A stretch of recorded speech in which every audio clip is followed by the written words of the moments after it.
everyone, and welcome to this webinar organized by Docsity in partnership with Swiss Education Group.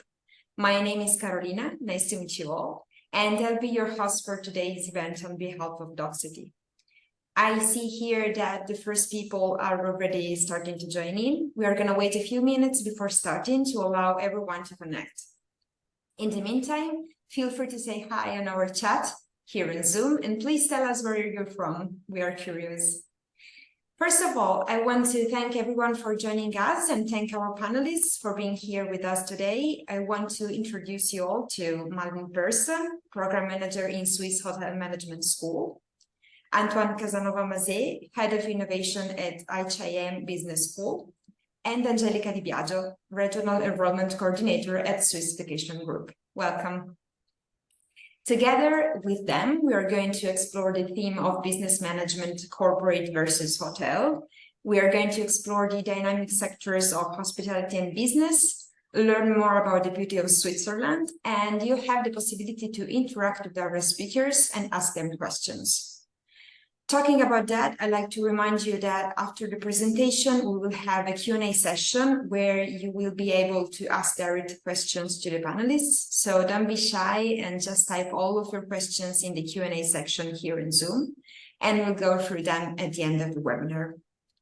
Also, for those of you interested in receiving a certificate of attendance by Docsity for this free masterclass, stay tuned because we will post a link to get the certificate at the end of the session. Okay, so I think that we are able to start now. Welcome to those who just joined us. And without further ado, I'm now leaving the floor to our panelists for their presentation. See you later and enjoy.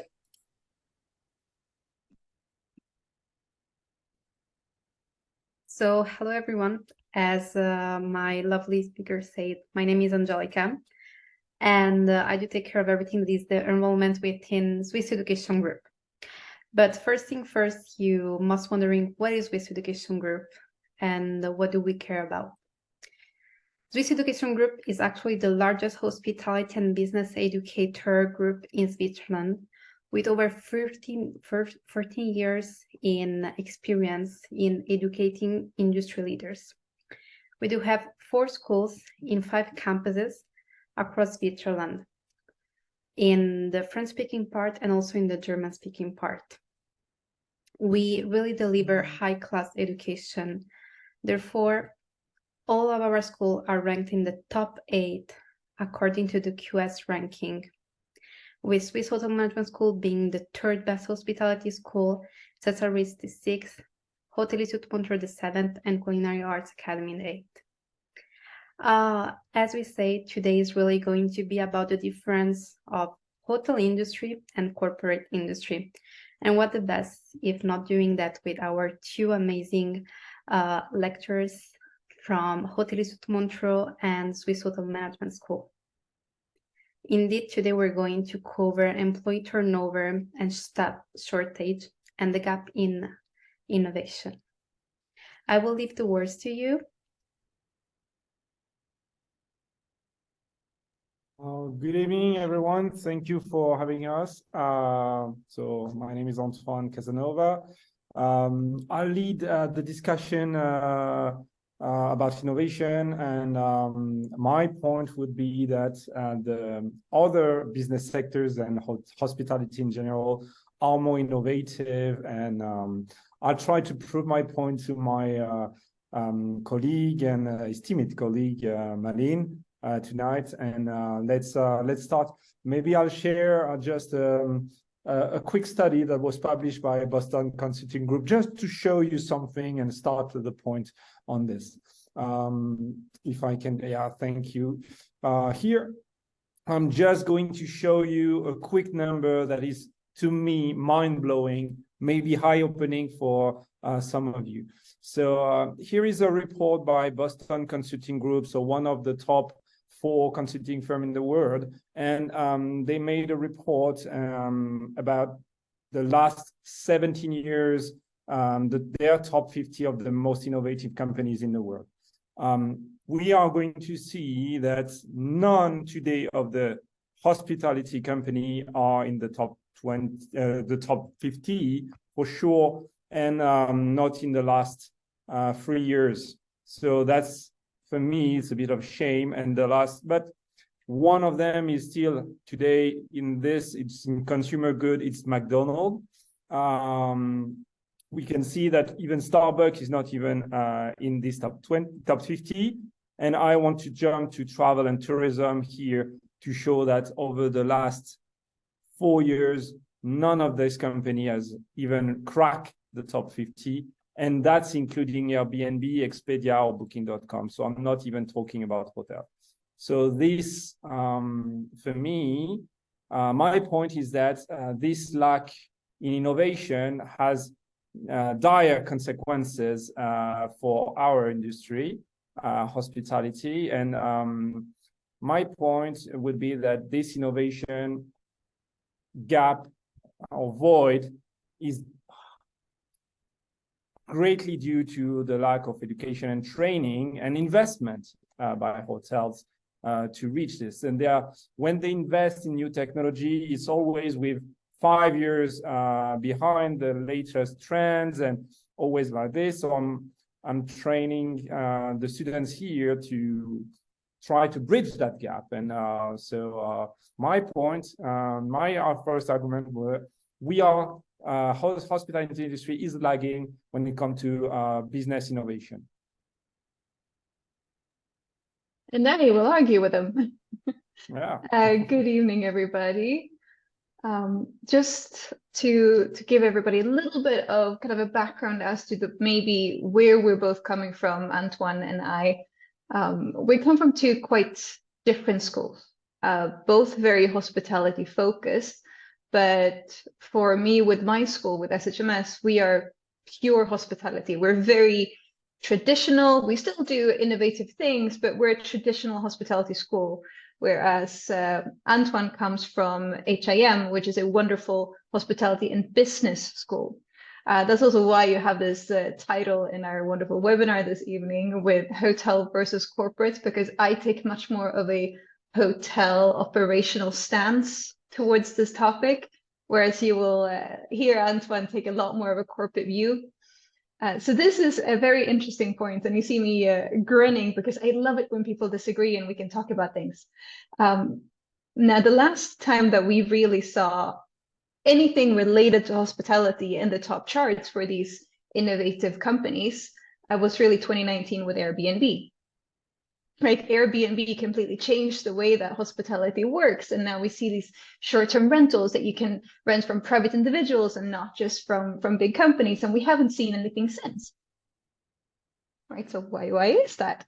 Well, you get arguments with, yes, there's a lack of training, there's a lack of investment, and I'm going to take a very unpopular opinion and argue that there's a gap there because it's not that important.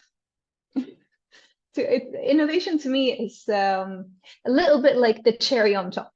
You know, it's imagine having a banana split. The cherry on top is nice. It's kind of everybody's favorite. But if the banana and the ice cream isn't any good, it doesn't matter. It doesn't make any difference. So to me, hospitality is really, it's a people business, right? Both with regards to the employees that you have and the guests that you have. Everything is about the people, and it's making sure that those people feel cared for and that they're comfortable. And you know, if the guest room isn't nice, if the restaurant isn't nice, if they don't feel welcome, it doesn't matter if you have a mobile app for the hotel or not. Like it's the later cherry on top to me with innovation. And I can see Antoine start to wiggle in his seat, so I'm sure that he wants to jump in here. So thank you, Malin. Oh, how can you say that innovation is the cherry on top? How can you say that? My whole career and title is for innovation. No, I agree to disagree on that matter. That for me, and again, and that's one of the things that we teach here at HIM Business School, and even at HSMS with the masters MSc that I have in the classroom with me right now. This is what we try to teach, that people confuse innovation and new technology. And this is because of the Silicon Valley. But actually, innovation is not necessarily something technological. Innovation is moving forward. Innovation is new process, is new product, is new way to serve. And I think that's this confusion is maybe why some of the hoteliers in the world are still thinking that innovation is tied to technology. And it's not always the case. And yes, Airbnb is a great example of how to digitalize a process, etc. But for me, for example, this is an example I give the students all the time in the classroom. So I'm going to give it to you as an argument, and then you try to rebut it. When I ask them, what do you think about Uber? Is Uber a technological company? So most of them, they say, yes, of course, Uber is a technological company. This is NASDAQ, etc. So I say, okay, let's tell me about the technological features of Uber. So they talk about GPS, geolocalization, online payment, instant messaging, rating, reviews, all of this. And then I say, okay, you're right. Yeah, it might be a technological company. But then I say, did they invent GPS tracking? No. Did they invent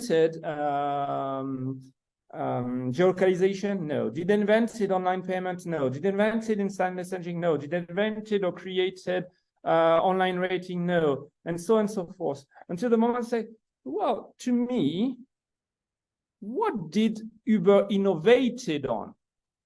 Really move forward. And that's on the transportation experience, on the taxi experience, because, well, I did my first studies in Paris, and, well, taxi driving in Paris 15 years ago, the experience was not that great. Well, still not great today, but maybe a bit better because of Uber. So I think, and that's something that is important, you're right. Hospitality is about the experience. It's not about the room. It's not about the meal. It's about the whole experience. And Uber, for me, is not a technological company. It's a hospitality company, but they are innovative. But they are not in the top 50 because they innovated years ago, but right now they are not innovating anymore. And I'm not going to argue with that at all, because I think it's an excellent point. I think a lot of people confuse innovation. I think a lot of people just assume that no innovation is soft innovation, right? There's no kind of incremental small changes in processes, all of this huge, revelatory new technological experience, and that's innovation, and that's not true, right? Innovation can be anything from updating a service standard to doing what Uber did and take existing technologies and put them together in a different way. Right. I think maybe the biggest difference, because as you said, we do innovation classes with SHMS as well. We do it with our Masters of Science students. We do it with the 4th and final year bachelors. We do a little bit of design thinking, as you will know, because you've taught the course in the first year already. But we don't do most of our innovation teaching until they get a little bit higher up in the years. Primarily because, in my opinion, you lay a foundation of practical knowledge, but more than anything, empathy. Because empathy is the foundation for how you learn to build experiences. So I would always argue that empathy is more important than innovation, because innovation without empathy is just trying to change something for the heck of it. I can give you one example. We had, I will not name names because they won't let us go back. We visited a wonderful hotel with some of my students 3 days ago, and it's a 5-star luxury, like beautiful property. So I don't know if everybody in attendance will know this, but the short for food and beverage, if you're not in the industry, you might not know, we refer to as FMB, food and beverage, FMB. This company goes, oh, well, thank you very much. And this is our BNF department. And our students are standing there going, huh? Like, what do you mean BNF? What's BNF? And the person presenting and explaining is, oh, well, you know how normally it's FMB for food and beverage. Here at this particular brand, we're a little bit different. We're a little bit innovative. So we call it bar and food, or like beverage and food, and we call it B&F instead. To me, it's the silliest thing in the world, because you're taking something that doesn't need changing and making it more complicated for outsiders but okay, I also see the reason for this, and I will argue with myself. Because what you're doing with that is you're creating this in group, right? So now all of the staff is in on the fact that it's called B&F, right? So you have this sense of community that drives this cool factor of the company and the cool factor of the staff.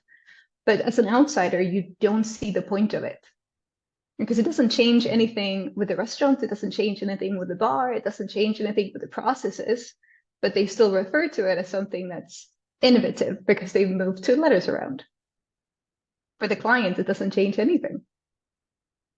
So I think that's my biggest gripe with innovation. If you're innovating just for the sake of innovating without having empathy as a foundation.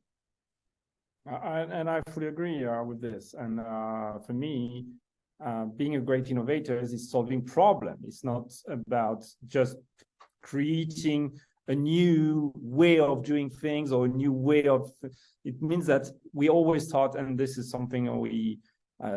It's an important part of the course at MSc level. And like you said, it requires not only empathy, but it requires the ability to look at the wider perspective. And this is where being educated, highly educated sometimes, is really important. And maybe that's something that is true, that necessary. It's mandatory almost to be innovative. You need to be able to have empathy. You're right, and that's true. But also to be able to understand the input and the output and in a wider perspective. And this is well, I don't love to use this jargon, but yeah. So to make it simple, you exemplified the confusion between new things and innovative things, and that's the problem. Most of the people, especially in a conservative legacy industry such as hotel, still confuse new and innovative, and that's the tricky problem. But I am well, it's in my DNA that without innovation you can't move forward, you can't gain any competitive advantage, you can't progress, you can't become better. And I strongly believe in being I am a believer of the infinite game, when there is no actual winner, there is only an objective that shouldn't be achieved or not, but it's moving forward. And I think in the business industry, other than hospitality, it's a requirement. Whereas in hospitality, they can still rely on the simpler needs of human. That's okay. We need a safe place. We need the nice food. We need the emotion here. When in business, you can't always rely on this to move forward. You know, the hierarchy of needs from Maslow, and really in business, it's a requirement to innovate. It's almost if there is a need for growth, there is a need for innovation, and that's why the business sector invests more, recruit and hire specific people with the right mindset as well, and from our schools, and that's for me it's a lot of pride as well. And but I strongly believe that REITs has been one of the most disruptive innovator of a lot of industries combined, and that's hotel, and creating the luxury experience in hotel and changing a whole industry that is worth billion and billion. He was a true innovator, and we need one for hospitality, like we have Elon Musk or other innovators in different sectors. I agree with you again. But for me, one of the key things with innovation, I think innovations, maybe because I'm taking the stance that it's not so important, people are going to start thinking I don't think it's a good thing. I do think it's a good thing, and I think innovation is important. I just think that there's maybe the reason why you do it is the most important. So it has to be with the foundation of empathy. It has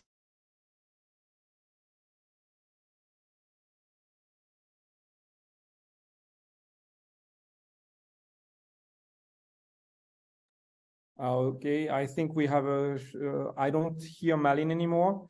Yeah. Maybe I can, Angelica, you're Yeah, muted. I'm We not. lost Malin, I think.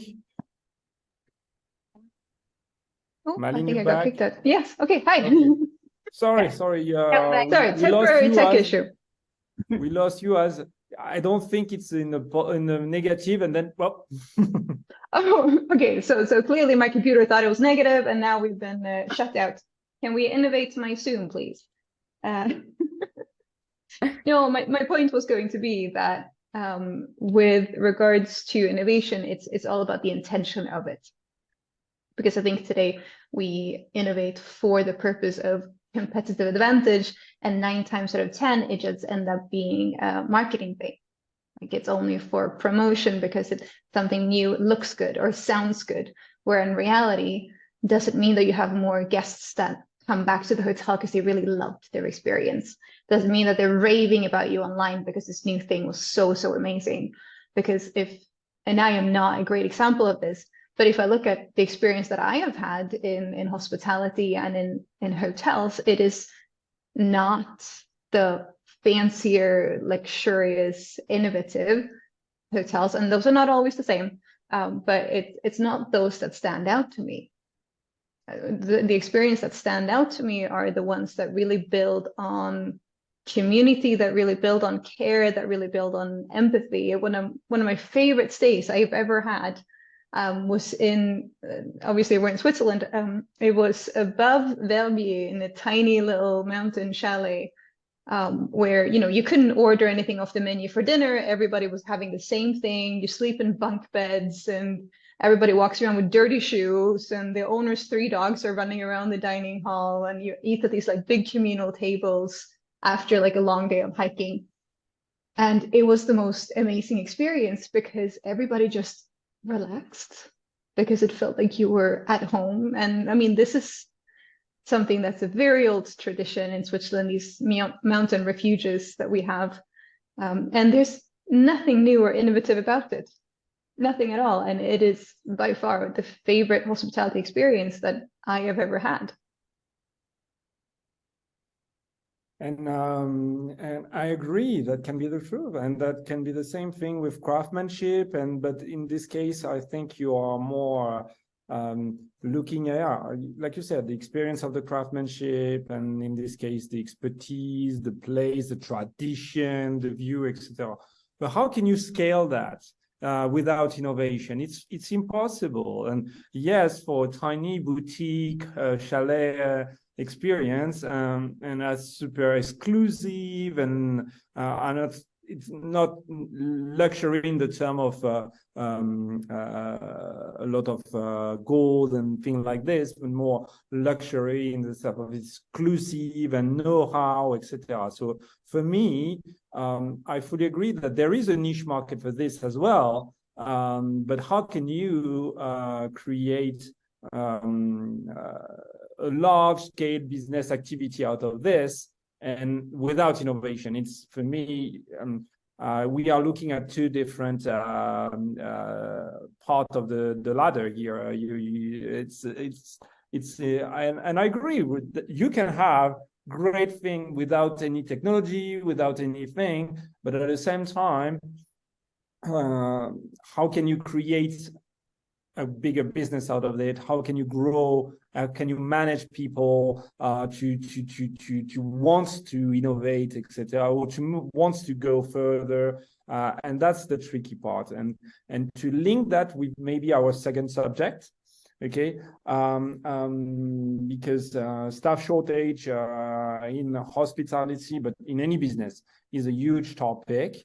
And it's actually, I think, in my opinion, related as well to innovation. And also to the target of where do we put our priorities. In hospitality, it's guest experience, etc., which is great, okay? But what about the internal customer experience as well? And when I talk about that, I talk about employee. And we are the internal customer of the managers. And I think the business sectors understood that in order to serve better, you need to innovate as well on the employee standpoint. And that's why, even with the great resignation, etc., the business sector still is in advance when it comes to employee turnover. So try to prove me wrong. I think it would be a much harder task than the first one. I am not going to prove you wrong on this one. I mean, hospitality has got the biggest issue with turnover of any industry, and it's almost comical that we are still talking about this, because it has had that problem pretty much since its inception. It's not new, it's not changed. We've looked at decades and decades of having issues with staff turnover and people in hospitality just not staying. And I think there is part of this is a very simple explanation. I think the vast majority of people don't grow up dreaming about being waiters and waitresses. It's not what little girls and boys want to be when they grow up, you know? You want to have a high-flying career, you want to feel like you're important. You don't want to be running around with plates and serving someone lunch. And that's also part of how, this is a completely different seminar topic, by the way, but there's a bit of a problem, in my opinion, with how society views jobs in general and the amount of prestige that we put on different positions, because it really shouldn't have as much weight as it does, in my opinion. But that's a very separate topic. I think in hospitality, Marriott has got the best kind of attitude towards this, because they have a little slogan that goes something along the lines with "take care of your employees and they will take care of the guests." Right? And I'm not necessarily going to argue with the term of innovation playing a role there, but I will continue to argue my main point from the beginning, that it's all about empathy. You know, if you make your staff feel like they are valued, like they are important, that you as a company want to invest in them because you think that they, you know, are just this amazing group of people that you want to keep around for ages, then you will have people that stay for longer, and you will have people that want to grow with you. But we also see a generation of employees that tend to company hop quite a bit. You know, every year, every 2 years, you're with a new company. And that's, you know, a very strong kind of argument for growing your career is doing that. Because every time you switch, hopefully you switch to something better, right? But then there has to be an incentive for why are you staying with a company long term? What is it that they give you in exchange for being loyal to that company? So it's not all about guest loyalty, but it's a lot more important to look at employee loyalty. I agree, but at the same time, when you enter even the other business sector, the barriers in education, the barriers in skill required is higher, and at the same time, entry level in business it's not glamorous either. And so I understand your point and your argument, but I would go with the fact that thing that I observed and researched a little bit as well, it feels like the pathways in hospitality are a little bit too silos, meaning that if you start F&B, to go back to your acronym, you are going to end up F&B. if you start room division, if you start in back office, you are going to stay in this department for a long time, and maybe even do your career in that position. And like you said, even with the job op, etc., the employees that are resilient and stay are promoted. Okay, but that is a problem because now maybe higher educated, more innovative, to keep that word, but even more motivated as well, or with a different perspective on the topic, coming from another background than really some kind very specific, traditional, etc. People that can shape management in a different way is something that is really important, in my opinion, something that is really happening a lot in other business sectors. Take me, for example. I've been a business entrepreneur in the energy sector. I've been working in healthcare. I've been working in events. I've been working now in education, and all of that nourished my the way I think, the way I am, the way I behave, the way I serve, and I think this is maybe the something that is a little bit unattractive, that can be changed, that maybe should be changed as well, is even within hospitality, you have plenty of different departments, you have plenty of different jobs options, but people are still keeping this in silos. Okay, if you've done room division, you are not going to do anything else. If you've done operation, you're not going to do anything else until you reach DM, where you cover everyone. But so I think in management as well, it's the same. So if you only have done, for example, operations, and you reach a certain level, how can you handle the other pathway? Because you have not done crossover, so you have not job horizontally, you have only done vertically. And for me, this is maybe also why, without a clear pathway with different options and possibilities, and this lack of opportunities, maybe why we have such a high turnover as well. What do you think? I think that there is definitely a point to that. But then you also have to look at how much of a triangle you're looking at when you're looking at promotions, right? If we go back to restaurants, if we stick to that example, the amount of servers that you need compared to restaurant managers is way more. So there's a limited mobility for the amount of employees that you have, right? And you cannot go, okay, I want to keep all my staff members, so I'm going to have to, in 5 years, hire 20 restaurant managers, right? Because I need to motivate them to stay with me. And that's kind of you get job, well, not quite job inflation, but in a way, it's just like academic inflation. You know, now you need a master's degree to drive a bus. It's a little bit the same at work, right? But you cannot just open up more positions to make people stay with you. So what do? You can do crossovers, you can do cross training. But then another big part of that is, you know, motivation. What motivates people? How do people experience themselves? Because me being, let's say that I work in F&B, which is an apt example, because I started in F&B. I was in F&B for 10 years and did a lot of kind of staff training within restaurants as well. And so my kind of problem with being a server, if I can call it that, and I don't like that, but I will call it the problem with being a server at, let's say, 35, you know, nobody wants to be a server at 35. You've done your dues, you've put your time in, you've put your years into work. You don't want to be doing that. But even if you enjoy the job, the problem itself isn't necessarily at work, right? Because if you're at work and you have a great staff group around you, like colleagues that you absolutely love, you have a fantastic boss, and just it's a great experience. The problem occurs when you go and you hang out with like a family reunion, and your aunt goes, so what do you do for work now, you know? And then you go, oh, I'm a server, and all of a sudden you're faced with this, oh, okay, right? It's others people's perception of your job that's really kind of a bit of an issue. And then you have this really interesting theory of experience, because then the issues with your experience, so there's an entire theory based off this scientist called Kahneman about experiencing versus remembering self. Sorry.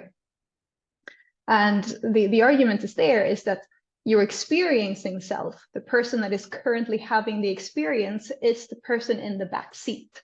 The person that drives your perception of you and your reality is your remembering self. It's looking back at experiences. So any experience that you have that will end in a positive way, you will see positively, even if there were other parts of that experience that was negative, and vice versa. And so then you kind of end up with, okay, can you, as a manager, innovate? And I will say that this is a good thing here. Can you innovate how you treat your staff, how you train your staff, how you build staff morale? Is there something that you can do so that person can go home or go to the family reunion, not with another job title, but with a fantastic story about their experience that they had at work, right? Because that's now how they see themselves. They go, oh my goodness, I learned this incredible thing at work. Let me tell you all about it, right? So it's almost destigmatizing how we see careers, which is a much bigger problem than corporate versus hotel innovations. But I think it's already done in corporate, meaning that right now you have plenty of new job titles that are completely crazy sometimes, but actually what they do, I don't fully agree with that all the time, especially on LinkedIn, it becomes crazy. But with this, it has one great thing, is that it really demystify, if you want, the title that are maybe less regarded. Okay, sometimes it creates a sense of purpose, belonging, to have a shiny title to someone and give them something special, maybe more motivation. And as well, when you look on the resume about someone who was, I don't know, working in the finance department, even if he was just IT intern, for example, okay, I done IT intern, but for a finance department, now you feel a little bit more valued because you work for a finance department. So you can say, okay, I can value that, and maybe, okay, since you work IT in a finance department, maybe it's a little bit better than for numbers than someone else, and then they do something like this. And I agree that this is the managerial role to innovate again on how to do HR better, because HR, it's a big problem, and innovation is about fixing problems. So right now, in my opinion, this is the #1 priority for hospitality and some of the corporate jobs as well, is finding the right person. And I talked to my brother-in-law is procurement manager for a Swedish big company, not to name anything. And he told me that in his line of job, it's almost impossible to hire the right talent right now. People are fighting for highly educated professionals, and in any sector. And that's something I tell the students all the time. You are going to be great, because not only you are highly educated, you have the DNA of customer experience, and whatever the industry, it's going to serve you better than anyone else. And I feel that's becoming more and more the case, because, yeah, I agree that for you, innovation is like the cherry on the cake. It's okay, nice and shiny things, but you serve the guest, and it started there, the primary needs. The great thing about corporate is that now they're starting to understand that as well. So instead of only serving the higher level needs of people, they are going back to, okay, feeling safe, sense of belonging, the emotional aspect, the love, the passion, the energy, etc. So they are getting more and more in customer service. And one of the industry that is going to change, and I think it's starting to change with hospitality students entering this industry, especially from our school, is banking and insurance as well, where the finance industry we're looking for highly trained workers, very specifically trained on numbers, when actually what matters more is how do you choose which company you go to? Well, the one you have the best relationship with, and that's you cannot train that. You can hone that, but you cannot train that. And I think that's something that is worth looking into for any corporate management, is how can you hone the customer experience, being internal customer or external customer of your managers. And that's what we train at HIM Business School. And I know you do as well at HSMS. And we actually do have very, very interesting question regarding how to motivate employees. Are there opportunity for professionals in the hospitality industry to stay up to date with the latest development? And are there continuing education courses available for this purpose? Of course there are. If we're looking kind of the last part of that question, are there courses available? I'm assuming we're leaning towards what we have available. So I mean, for SHMS, for example, we have run 3 different master's programs. We have a Master of Arts that I am in charge of. We have a Master's of Science on our sister campus, and we have an online Master's in Business that is run specifically for people that have 20 years of experience in the industry, being an executive director, and wants to kind of top up what they learned 20 years ago. So, and there's courses from many, many, many different universities around the world. I think one of the most important things that our graduates from Swiss Education Group, so both from Antoine's school at HIM and from SHMS with me, that they kind of leave with and learn is that kind of urge to want to keep learning things. And part of that's doing, stuff like this. Attending a webinar on a random Thursday night instead of sitting in front of Netflix. I'm not saying that you should never sit in front of Netflix, but every once in a while you jump into something different. You go, okay, let me see what these people that I don't know have to say, right? It's I think the most important aspect of that is having the urge to actually want to keep learning and to want to keep being better, like Antoine said, with the kind of argument for innovation. Maybe the most important part of innovation is innovating yourself.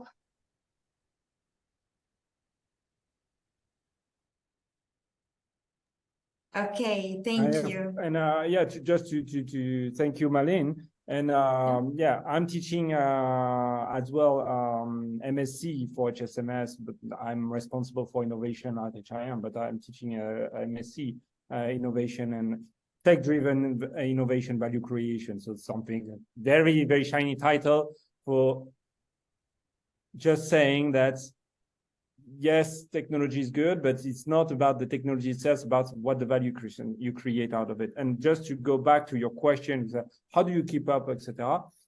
Read, research, plenty of options for free or for our courses that are really tailored, and I would even say curated for you in that way. And that's great. And we, even if you can't come to our campuses, we have an executive MBA right now, an executive MA as well, that HSMS is providing, where you can lead the management, leadership skills in hospitality with the latest trends. And I'm pretty sure Angelica will be happy to help you with all of this. I just want to go to another question, Angelica, if you if you agree, because I think it goes to both Malin and myself. Do you believe that B&B world may sooner or later surpass the hotel world?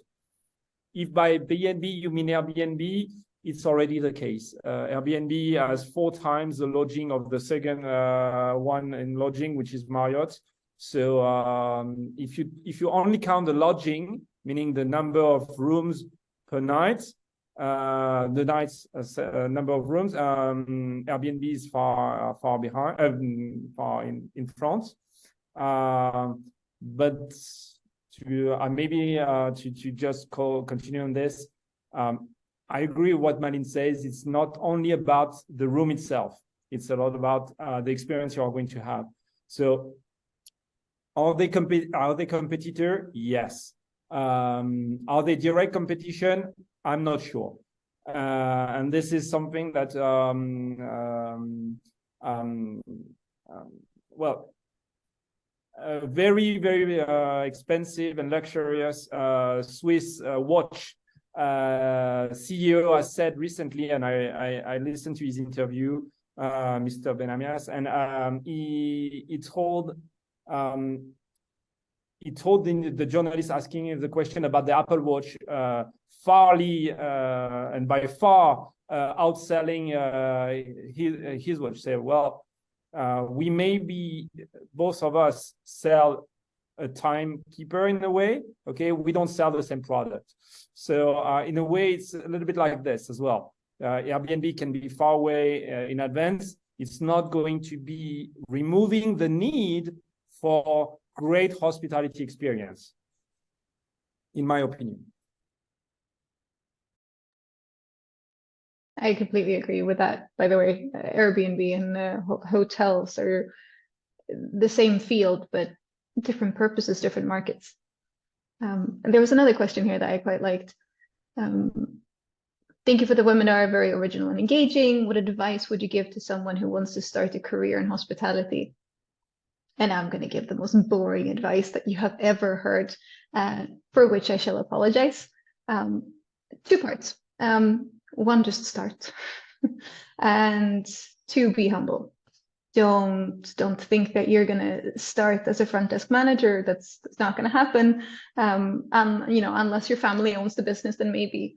But I started washing dishes when I was 15. It smelled horrible.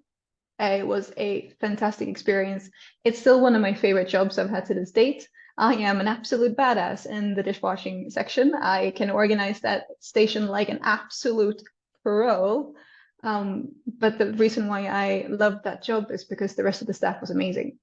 I was so excited to go into work every single day because we had this crew of like really, really opinionated women that would scare the crap out of most of the guests. But it was a very relaxed atmosphere and we had so much fun together. And I mean, I started washing dishes. 2 months later, I was front of house of the restaurant. I was with them off and on when I was still studying because I was still in high school at the time. And 2 years in, I was in charge of front of house and all of the onboarding and training for all of the new staff members. And I don't think that I have any job since that I've learned so much within, and I use still so much to this date.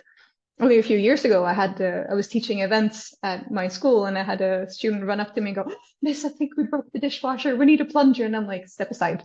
I rolled up my sleeve and I shoved my arm down in very salmon smelly dishwater, and my students were all panicking, thinking, "Oh my goodness, you shouldn't be doing that." I'm like, "I did this for years. Trust me, I'm a pro."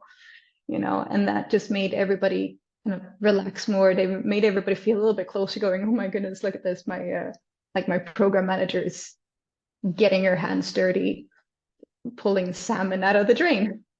But it was a fantastic start and I cannot recommend it enough. And I agree with your boring advice, but at the same time, simple. So common sense and it's if hospitality is your calling, nothing will stop you. I think that's my point as well. If you feel rewarded by helping people, making them a better, offering a better experience, etc., you will thrive in hospitality, whatever you do. Indeed. I think that then the next question that we should take is from Julia, that asks us, what are the key advantages and challenges of pursuing a career in the field of hospitality? Well, Julia, I studied hospitality management. I started my studies like 5 years ago, and the advantages, they were like limitless opportunity that we see with our students. When we do have our international recruitment forum, we have students that end up the day with like 7, 8 jobs opportunities, and we are just like, wow. The international factor. So you can travel the whole world for your job, and it's one of a kind experience. It's never boring. It's never boring. Working, studying, hospitality. You can do traditional hospitality. So you can decide to go in hotel, tourism, or you can go into the luxury world as well. Challenges in deciding to study hospitality. Do you have any ideas?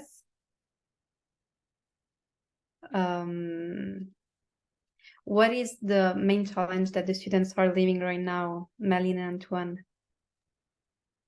Well, I think related to the main kind of benefit that you've elaborated on is, in short, in my opinion, is one of the most transferable sets of skills that you can gain in any field, because hospitality, again, is all about people. You can maybe not go into medicine after, you cannot probably go into computer programming after, unless you want to be re-educated. But apart from that, we have students that open up their own marketing firm. We have students that work in luxury sales. We have, from HIM, we got a lot of students in banking and finance. It's such a transferable set of skills that you can do pretty much anything after. And I think that's the key advantage to hospitality and hospitality education. But there also comes the biggest challenge. I have a lot of students that just have no idea which direction they want to go into. And I think there's a lot of pressure today for a lot of bachelor students kind of going, oh my goodness, I need to have my entire life figured out yesterday. And you don't, you really, really don't. You've got plenty of time to try things out and change your mind. And if you do one job in one field for 10 years and then decide that, oh, you know what, actually, I'm going to do something completely different, you change. You might just take a few courses to catch up, but you change. One of my biggest inspirations for this is actually my mom, who was a factory worker for 40 years. And then she decided, oh, hang on, I'm a people person. Why am I standing on like a factory line? And she went back to school at the age of, well, she was like 56, I think, when she started. And now she's a nurse. So you don't have to have your entire life figured out right now. Yeah, and maybe we can link that to the big question here as well, that I would love to answer. Malin, if you agree, I'll start, and then you can start. First, there is nothing that block you from doing anything. That's the first thing, and that's the main thing. But to answer your question more clearly, we have hard class in a business school. And I know Malin is smiling because they have design class as well in hospitality school. So in my business school, we have an art class. And why do we teach art? Because liberal arts and arts in general is part of how you grow. And how do you, we're talking about the wider perspective and looking at things from different view and having a cultural background as well, etc., in a diverse environment. If you don't look at all the different perspective, you can't grow and you can't become a great business manager, whatever, corporate, hospitality, doesn't matter. You can't be a great business manager without a wider perspective of things, and art, liberal things, liberal arts, very important part of the learning experience as well, in my opinion.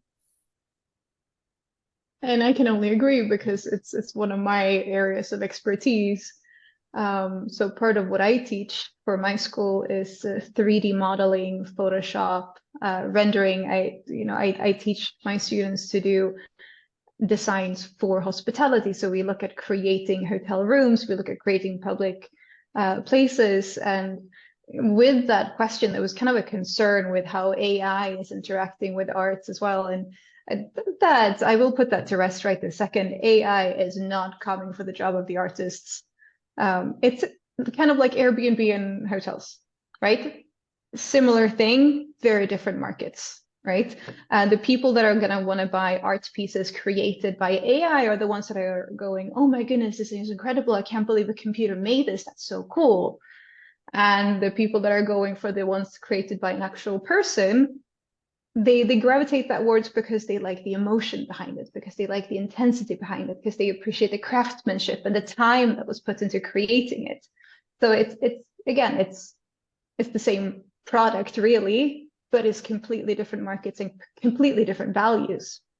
And I will go even further by saying that if you want to pursue something in marketing, which is great, art is about emotion. It's about generating emotion in people. Marketing is the same. How can you generate those emotions in people?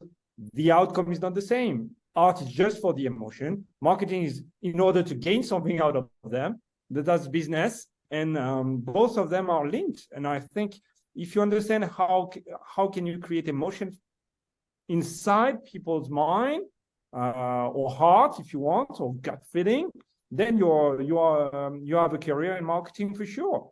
And that's true. And yeah, just to finish about this. Yeah. Maybe we could take a couple more questions and then we okay. Yeah. I have my eye on one. Can I? Go ahead. Yeah, go ahead. There's one question here I think is wonderfully simple, but it's got the most like kind of beautiful meaning to it. How many languages at least should a person know in order to succeed in this field? It doesn't matter. If you want to work specifically in Italy, you probably should know Italian. If you want to work specifically in France, you probably should know French. But is there a specific number of languages that you should know? Absolutely not. But what I think is important is kind of the intention of showing that you want to put effort in towards the people that you meet and the people that you know. A lot of our students and a lot of hospitality people, myself included, I make a point of learning how to say hello and thank you wherever I'm going. And if you can say thank you in 15 languages, it's one of the few things I know how to say in Arabic is thank you. And every time I bust that out, people go, you speak Arabic? I'm like, no, but I know that, and it's showing that you care enough to have bothered to pick up something really, really small. So if you don't know anything else, know that, right? I can say hello and thank you in Thai, in Japanese, and in French, and German, Swedish, Norwegian. So just the tiny things, but it's about the intention of it, not the actual language skills. Then, of course, on the practical side, where you work, you need the local ones. But Federica, to answer, I think if you ask the question, you are willing to learn, and that's all any business is looking for. People open to improve. Definitely. And I think I might take the last question that we have. So what is the difference between the schools that we represent and what courses we offer? In Swiss Education Group, we have actually 4 different schools, which is Swiss Hotel Management School, represented by Malin in this case. It's really our hospitality school. It's where we offer a Bachelor of Art in International Hospitality Management, or Masters on Master of Art or Master of Science in International Hospitality Management and Business. At Swiss Hotel Management School, on a bachelor level, we offer specialization in hotel, events, and design. And I also take the possibility to answer to one of the questions that I answered by typing during the webinar about, can I have a career in events and hotel? Of course you can. That's why we do have this amazing program, which really combine the two. And our students, they have the opportunity to create their own events in the palace that you just see behind Malin. When we go into HIM, Hôtel Sud Montreux, is where we have a Bachelor of Business Administration, a BBA in International Hospitality Management with specialization, which makes everything different because it's where the students at the second year, they know what they want to do, and they can decide the specialization between luxury brand management or financial analysis and wealth management. And it's actually like what they love, because they have business cases. They can always put in practical what they learn. So as you see, this little hospitality way of doing business. Then we do have also the Cecil Rhodes Colleges Switzerland, offering a bachelor in international hospitality management and entrepreneurship and innovation, also on a master level. And last but not least, we also have Culinary Arts Academy Switzerland. The name says it all. It's our culinary school for those people who have a passion for food. And yeah, well, 1 hour. Amazing. Thank you. Thank you so much. I would like to thank all the panelists for being here and for the interesting debate, of course. And thank everyone for joining us and for the questions. I'd like to remind everyone interested in receiving a certificate of attendance by Docsity that you can click on the link that I'm sending right now in the chat. And before we say goodbye, I'd like to ask our panelists if they would like to leave our participants with a message, maybe.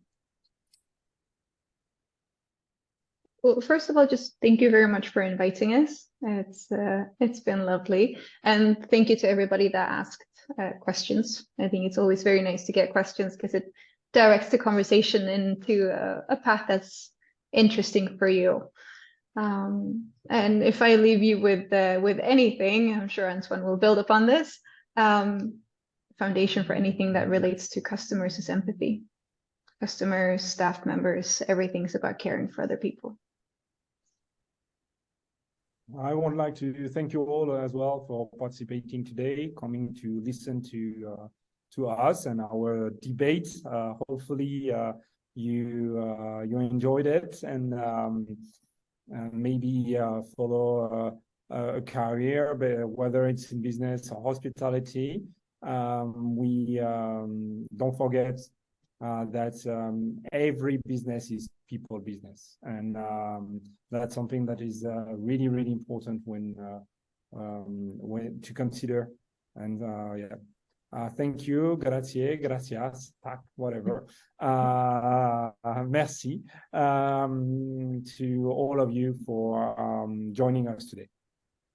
Yeah, thanks again to our speakers and everyone connected with us today. And of course, I hope to see you again in the next webinar organized by Docsity. So bye everyone, and have a nice day and evening.